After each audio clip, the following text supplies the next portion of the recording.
Good morning. The discussion for today is all about the general principles of the local government code. First, we have the principle of local autonomy. The local autonomy is rooted in Article 2, Section 25 of the Philippine Constitution, which provides that the state shall ensure the autonomy of local governments. Also, with respect to the Article 10, Section 2 of the Philippine Constitution, should I say, the territorial and political subdivisions shall enjoy local autonomy. In here, the principle of local autonomy under the 1987 Constitution simply means decentralization. It does not make the local governments sovereign within the state or an imperium in imperio. This is provided in the case of Basco versus Pagcor 197-52. In the case of Limbonas versus Manjilin 170-786, the Supreme Court ruled that relative to the establishment of the autonomous regional governments in Region 9 and 12 under the 1973 Constitution, the Supreme Court declared autonomy is either decentralization of administration or decentralization of power. Remember that the second is abdication by the national government of political power in favor of the local government. The first consists merely in the delegation of administrative powers to broaden the base of governmental power. Against the first, there can be no valid constitutional challenge. In the case of Lina versus Pano, GR number 129093, August 30, 2001, the Supreme Court said that the basic relationship between national legislature and the local government units has not been enfeebled by the new provisions in the Constitution, strengthening the policy of local autonomy. Also, the Supreme Court ruled in that case that, without meaning to detract from the policy, Congress retains control of the local government units, although in significantly reduced degree now than under the previous constitutions. Also, the power to create still includes the power to destroy. The power to grant still includes the power to withhold or recall. Remember that. True, there are some notable innovations in the Constitution, like the direct conferment on the local government units of the power to tax, which cannot now be withdrawn by mere statute. Being so, any form of autonomy granted to local governments will necessarily be limited and confined within the extent allowed by the central authority.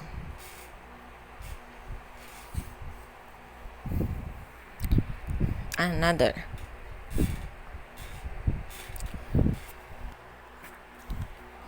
Remember this one.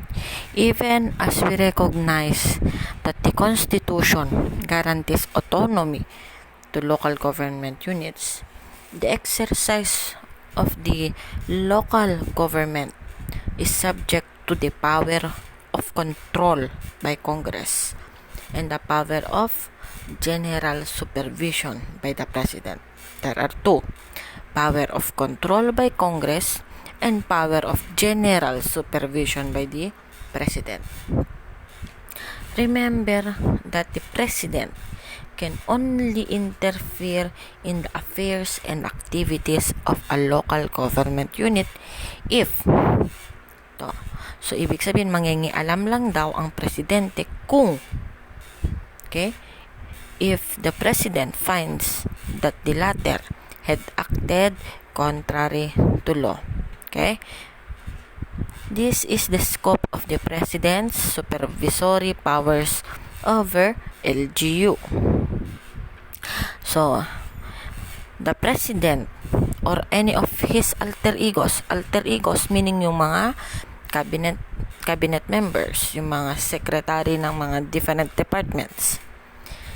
So, the president or any of his alter egos cannot interfere in local affairs as long as the concerned LGU acts within the parameter of the law and the Constitution.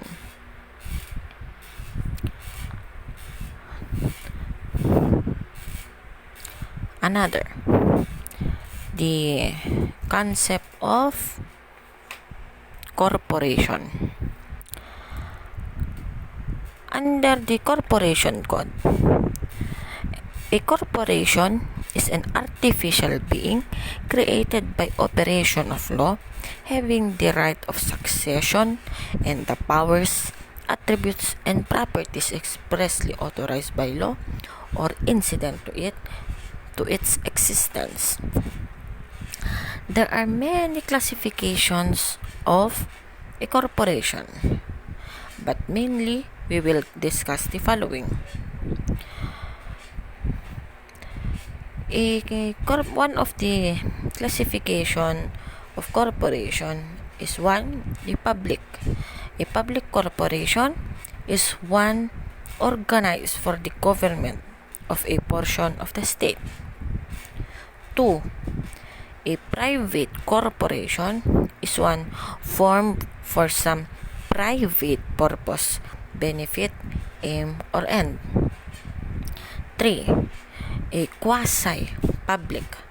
A quasi-public corporation is a corporation that renders either public service or supplies public ones, but it is a private corporation.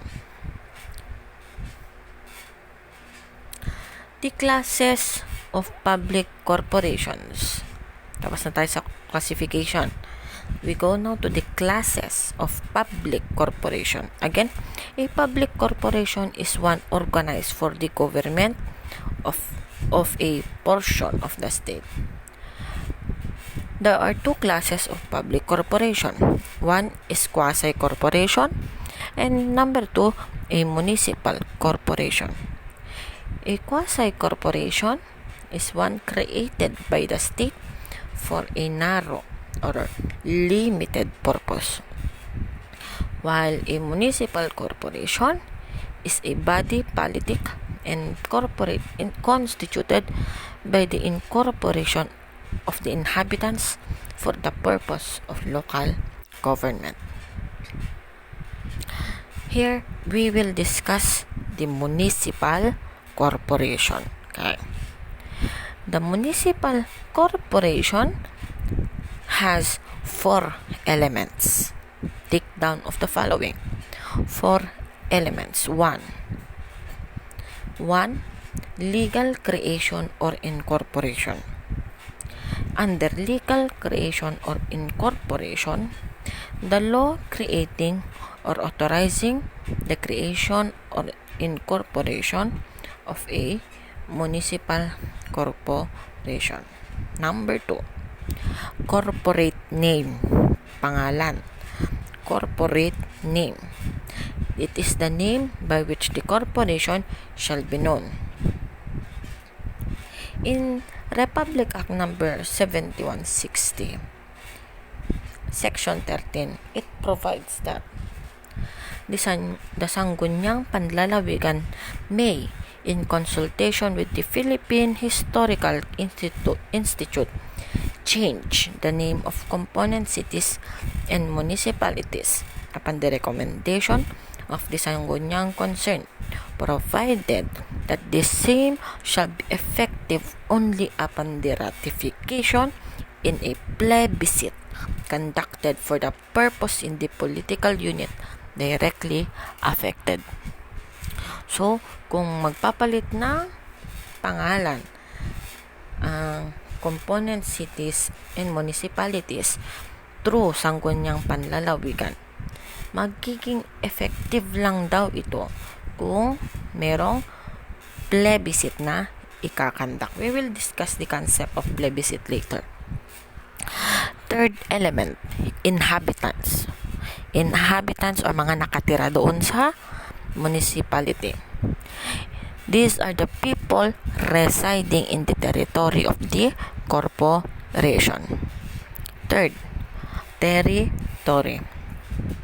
It is the landmass where the inhabitants reside, together with the internal and external waters and the airspace above the land and waters.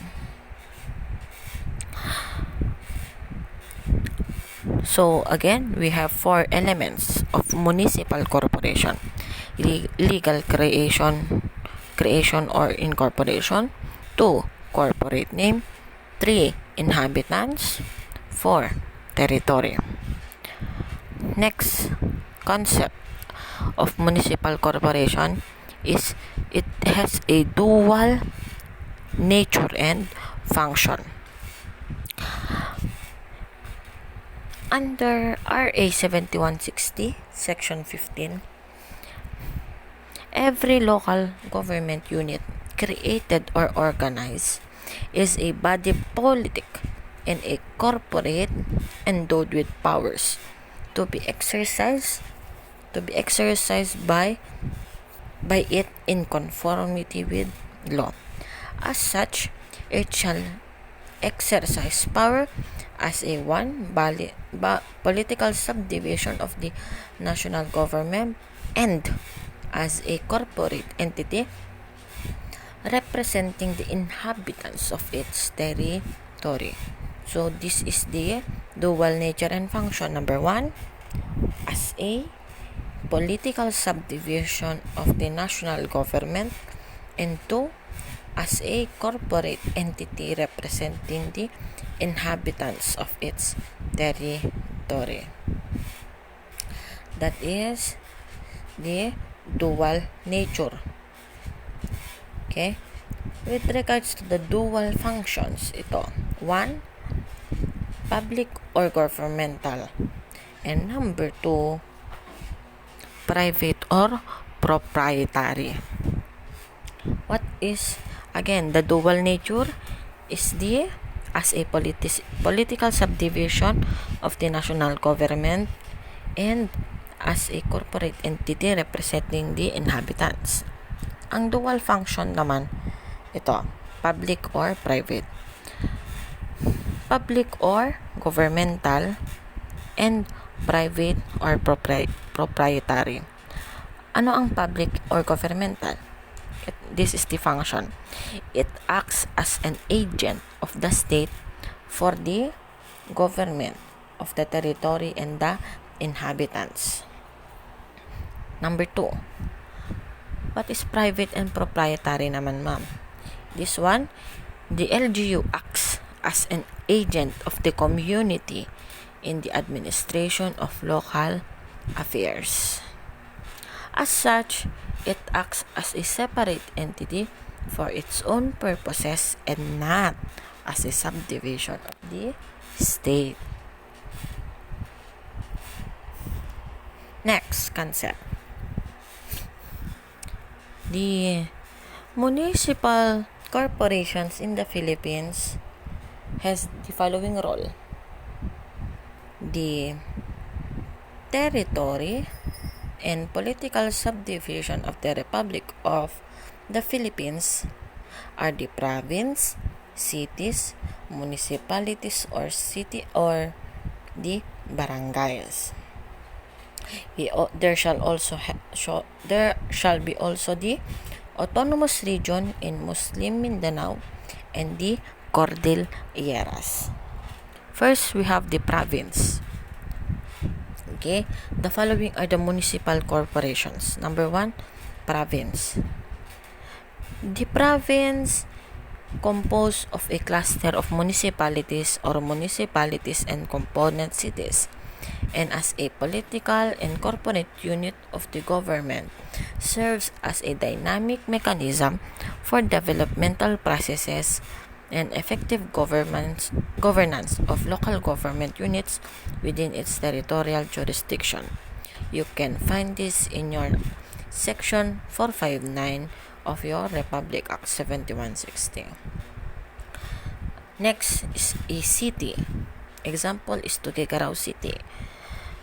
An example ng province, Cagayan. Province of Cagayan, Province of Apayao, Province of Isabela, Province of Nueva Vizcaya, ganyan.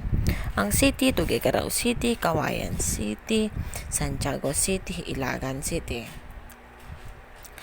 The city is composed of more urbanized and developed barangays. Serves as a general purpose government for the coordination and delivery of basic, regular, and direct services and effective governance of the inhabitants within its territorial jurisdiction. This is provided in your section 448 of RA 7160. Number 3, kung may city, we have this so-called municipality. Example of municipality, municipality of Amulong, Igig, Lalo, Apari, Camalanyugan, Santa Ana, Gonzaga, mga ganyan. The municipality consisting of a group of barangays serves as a general purpose of government and for the coordination and delivery of basic, regular, and direct services and effective governance of the inhabitants within its jurisdiction. Ang pinagkaiba ng city sa municipality is that in a city, it is more urbanized and developed barangays, while in a municipality, it's just a regular group of barangays. Okay? Next, barangay. Ano naman ang barangay? Barangay, example, Barangay Tanza, Cagay, Carig, Sentro 1, Sentro 2, Sentro 3, hanggang Sentro 10. Ano pa ba? Katagkaman Nuevo, Caritan Sur, Caritan Norte. Yan. Barangay, as the basic political unit, remember, barangay is the basic political unit. The barangay serves as the primary planning and implementing unit of government policies, plans, and programs, including projects and activities in the community, and as a forum wherein the collective views of the people may be expressed, crystallized, and considered, and where disputes may be amicably settled. So sa barangay, kung may kaguluhan sa barangay, hindi kayo pupunta kay mayor. Pupunta kayo kay barangay captain. Okay. So we finish province, cities, municipality, barangay. We now proceed with autonomous region in Muslim Mindanao and in the Cordilleras. Yung Cordillera yung CAR. Yeah? Cordillera Administrative Region.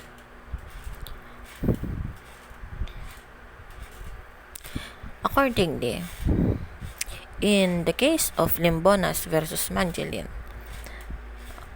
relative to the establishment of the autonomous regional governments in Region 9 and 12 under the 1973 Constitution, it was held that the autonomy is either decentralization of administration or decentralization of power again. So, in Dato Firdausi Abbas versus Comelec, the organic establishing the autonomous region of Muslim Mindanao was held to be valid. It was passed pursuant to the mandate of the Article 10 Constitution, while the Cordilleras Administrative Region was held also to be valid in the case of Cordillera Broad Coalition versus COA, okay, pursuant to Executive Order number 220. We also have the so-called Special Metropolitan Political Subdivisions. Ano naman ito? Pursuant to Section 11, Article 10 of the Constitution, Congress may, by law, create special metropolitan political subdivisions subject to a plebiscite set forth in Section 10. But the component cities and municipalities shall retain their basic autonomy and shall be entitled to their own local executives and legislative assemblies. The jurisdiction of the metropolitan authority that will thereby be created shall be limited to basic services requiring coordination. Example nito is ang Metro Manila. We now proceed with the creation and dissolution of municipal corporation. Paano ba nagki-create ang isang municipal corporation? Under your RA 7160, Section 6, a local government unit may be created, divided, merged, abolished, or its boundaries substantially altered either by 1. Law enacted by the Congress in the case of province, cities, municipalities, and other political subdivision, or 2. By ordinance passed by the Sangguniang Panlalawigan or the Sangguniang Panlungsod concerned in the case of barangay. So, pwede daw ma-create, ma-divide, ma-merge, abolish, or ma-alter ang isang municipal corporation by law or by ordinance. Law pag ang involved is province, city, municipality, or other political subdivision. Pero pag barangay lang ang i-alter mo, for example, gusto mong i-combine ang Sentro 1 at Sentro 2, gawin mo na lang siyang Sentro 1. Okay? Ang mangyayari is that magpapas ang Sangguniang Panlalawigan or Sangguniang Panlungsod. Okay? Pag city yan, isang city, Sangguniang Panlungsod. Okay? It shall be through an ordinance.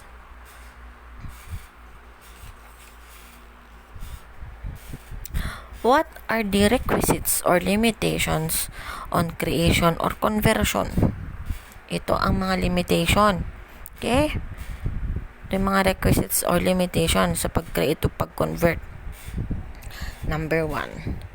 Under Article 10 of the Section 10 of the Constitution, it provides that no province, city, municipality, or barangay may be created, divided, merged, abolished, or its boundary be substantially altered except in accordance with the criteria established in the local government code and subject to the approval of the majority of the votes cast in a plebiscite in the political unit directly affected. We have this so-called plebiscite requirement. Okay? What is this so-called plebiscite requirement? Okay? A plebiscite requirement is that hindi daw makikreate, madidivide, ma-merge, o ma-abolish, o kaya ma-alter ang isang municipal corporation kung walang majority votes ng mga nakatira or mga directly affected in the political unit or units. The said plebiscite shall be conducted by the COMELEC within 120 days from the date effectivity of the law or ordinance affecting such action, unless said law or ordinance fixes another date. Okay? So, ang may authority or the agency who has the job to do the work ng plebiscite is the COMELEC. Kailan? Within 120 days from the date of the effectivity of the law affecting such action. Yung action yung plebiscite. Yung boboto, yung mga nakatira. Kung gusto ba, for example, yung mga nakatira sa Sentro 1 at Sentro 2. Okay? Itong mga nakatira sa Sentro 1 at Sentro 2, yung mga of age na, 18 years old and below, na pwedeng bumoto. Mga pwede nang bumoto. Boboto sila kung gusto ba nilang ipag-combine ang Sentro 1 o Sentro 2. Kailan? Okay? Kailan? Within 120 days nung nagawa yung ordinance. Kasi kailangan gumawa muna ng ordinance. Diba? Sino ang mag-organize nun event or yung action or yung plebiscite na tinatawag ba? Yung COMELEC. Okay? Hindi si barangay captain ng Sentro 1 o Sentro 2, kundi yung COMELEC.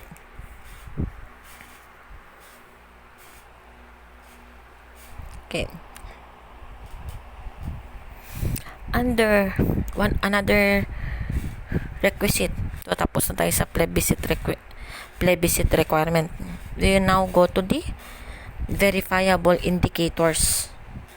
Okay? Under RA 7160. First, we have the income, pera. Okay? Siyempre, parang Tuguegarao City, may mga business, di ba? Mga business. Nako-collect ng taxes. Itong mga taxes, this will now be considered the income of the local government unit.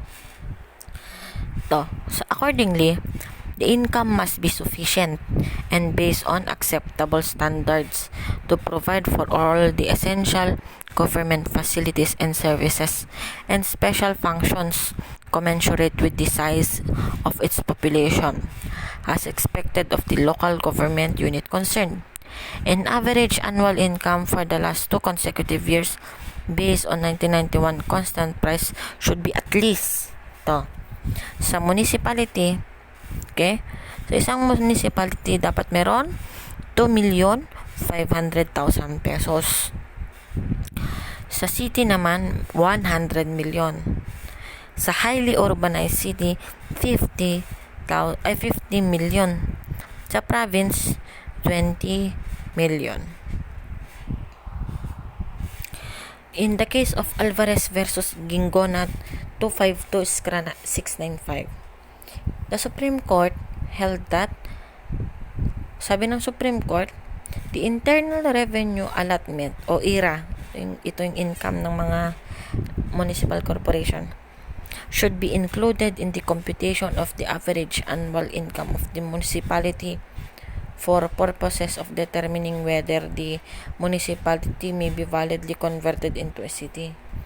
Kailangan daw isama ang IRA sa pag-compute ng average annual income para malaman daw kung yung isang municipality pwede na daw bang i-convert into a city.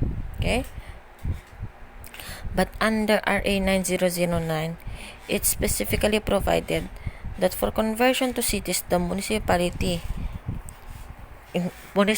income should not be included in the shall not include the IRA. Number 2, we follow the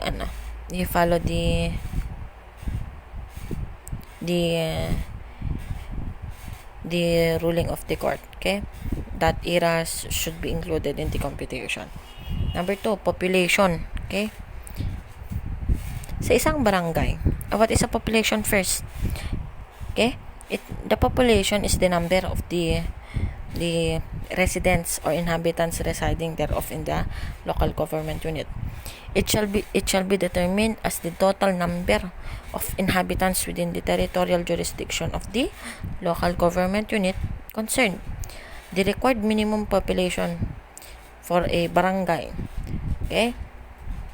Sa isang barangay, dapat merong at least 2,000 na inhabitants. Except sa Manila, ang requirement is 5,000. Yung mga barangay sa Metro Manila, ang mga bawat barangay dapat may at least 5,000. Sa other barangays, okay, 2,000 lang. Ang municipality, 25,000. Sa isang city, 150,000. Sa isang highly urbanized city, 200,000. At sa isang province, 250,000. Sa land area naman, okay? What is a land area first, okay? A land area is a contiguous, okay? Unless it comprises 2 or more island or is separated by local government unit independent of the others, properly identified by meters and bounds with technical description and sufficient to provide for such basic services and facilities to meet the requirements of its populace. Sa isang municipality, there must at least be 50 square kilometers. Sa isang city, merong 100 square kilometers. Sa isang province, 2,000 square kilometers.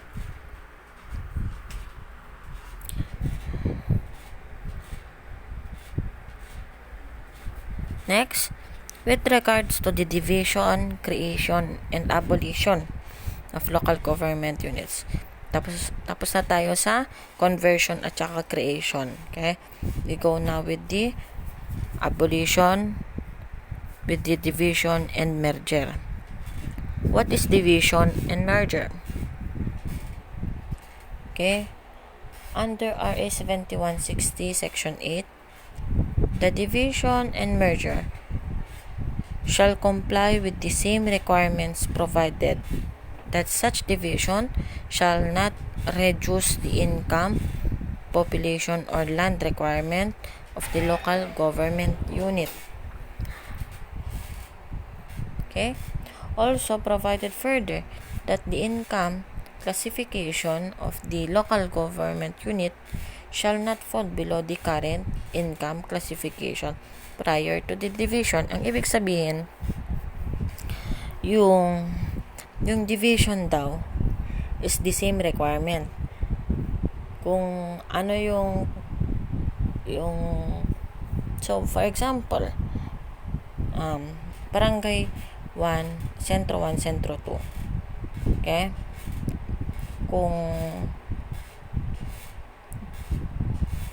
Sentro 1, for example.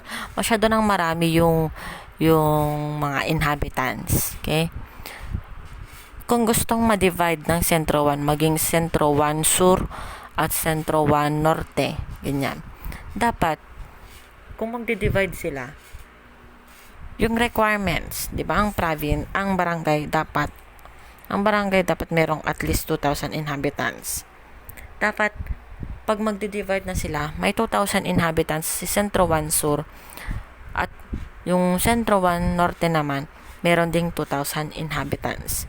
Tapos, yung income, okay? Yung income, for example, yung income is dapat the same, okay? The same like before. For example, in case of municipality of Pedro and municipality of Juan, example. In a municipality, the requirement is 2,500,000. Okay? Bago mag-divide, maging municipality of Pedro, bago siya ma-divide into 2, example, municipality of Pedro de la Cruz and municipality of Pedro 1. Bago siya ma-divide into 2, the income must not fall into the criteria or the classification. So, dapat meron siyang tig 2,500,000 per municipality.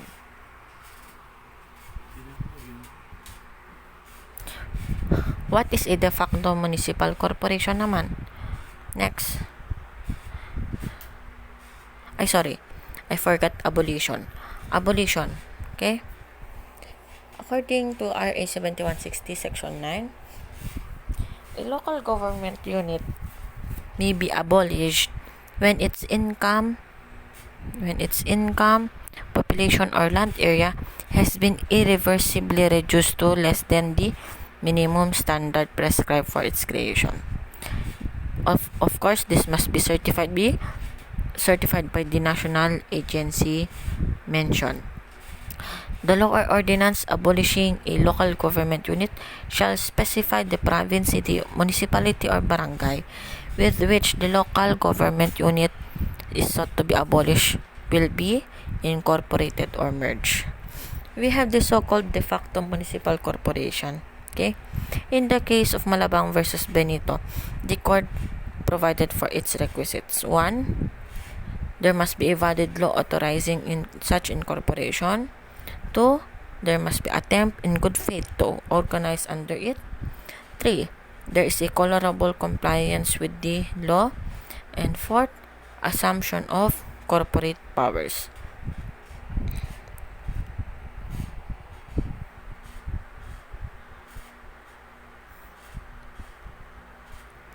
Remember, if you question, in case you will question the existence or the validity of a corporation, in the case of Malabang versus Benito, the Supreme Court ruled that no collateral attack shall lie. An inquiry into the legal existence of a municipal corporation is reserved to the state in a proceeding for quo warranto. Okay? Quo warranto or other direct proceeding. So, hindi pwedeng indirect or collateral. There must be a direct action or direct filing of a case like in a quo warranto proceeding or other direct proceeding. This rule applies only when the municipal corporation is at least a de facto or municipal corporation.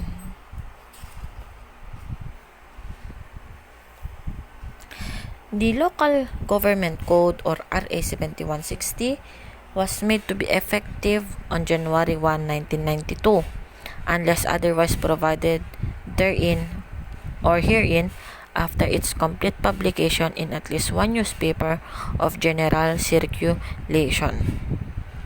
So, what is the scope of application of the Local Government Code? The Local Government Code shall apply to all provinces, cities, municipalities, barangays, and other political subdivisions as may be created by law and to the extent herein provided to officials, offices, or agencies of the national government.